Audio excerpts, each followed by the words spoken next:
As with any profession, there are a lot of myths floating around. In this video, I'm going to expose and debunk what I consider to be the top 7 myths about wine.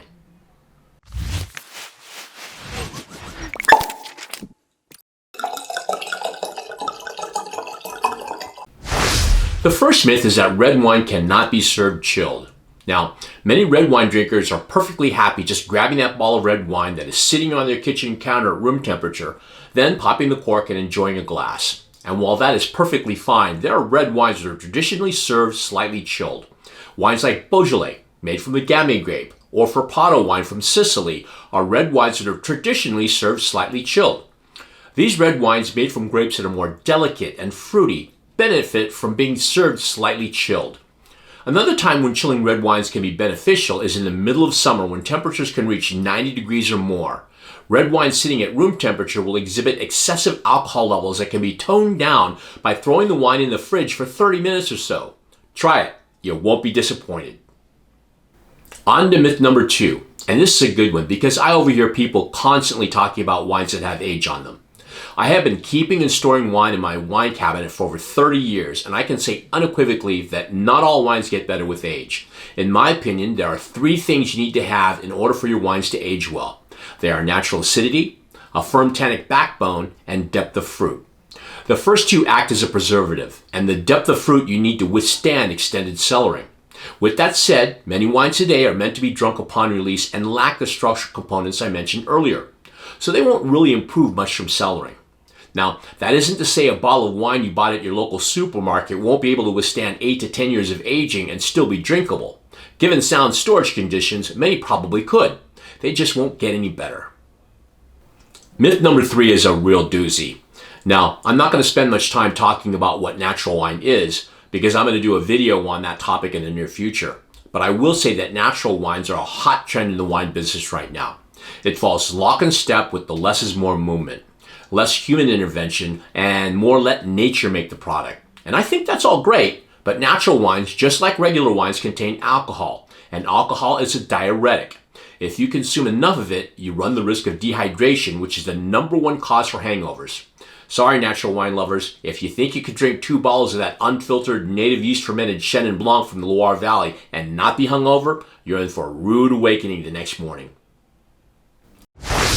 Coming in at number 4 has to do with screw caps. Yup, screw cap finished wine bottles have been around for over 50 years. Can you believe it? They first began popping up in Europe, then began to spread to places like Australia and New Zealand.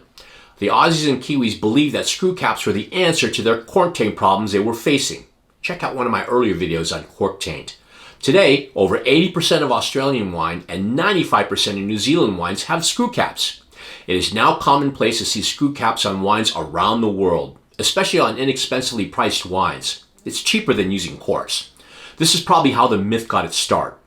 With that said, it is nonsense to think that only bad wines come with screw caps. There are a bunch of wines that cost between $20 and $35 that score well with the critics that have screw caps. On to myth number 5. I somewhat agree with this one, but I still think it's a myth. Because most of the time when I drink any sparkling wine, it's as a toast for a birthday, anniversary, or what have you. It's the ultimate celebratory wine for sure. But I will tell you that champagne, or any sparkling wine for that matter, can make a terrific partner with food.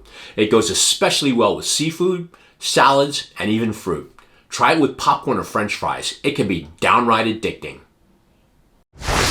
My next myth has to do with legs. No, not those legs. These legs. The legs for a wine points the sheeting action down a glass. Some think that this is a quality indicator. Sorry, but it isn't. The only thing legs show is the presence of alcohol, and with sweet dessert wines, the presence of sugar. Last time I looked, almost all wines had alcohol, and the warmer the climate, the higher the alcohol, thus the better legs. Do great wines show great legs? Absolutely, but so do inexpensive wines.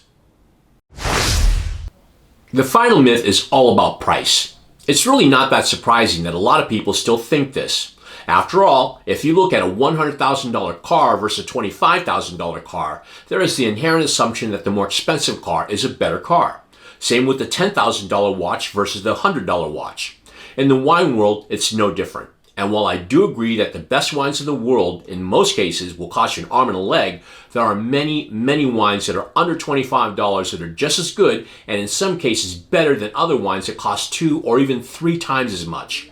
In fact, when my wife and I go out to dinner, it is exactly these kinds of wines that I search for. Basically, Opus One for $50 a bottle. I'm no cheapskate, but I'm not Elon Musk either. So, there you have it. 7 myths of wine debunked. Thanks for joining me. Now, if you enjoyed this video, I hope you'll press the like icon, and if you'd like to see more videos just like this, I hope you'll press subscribe. If you have any comments about myths you want to share, feel free to type your comments in the comment section below. Until next time, peace out.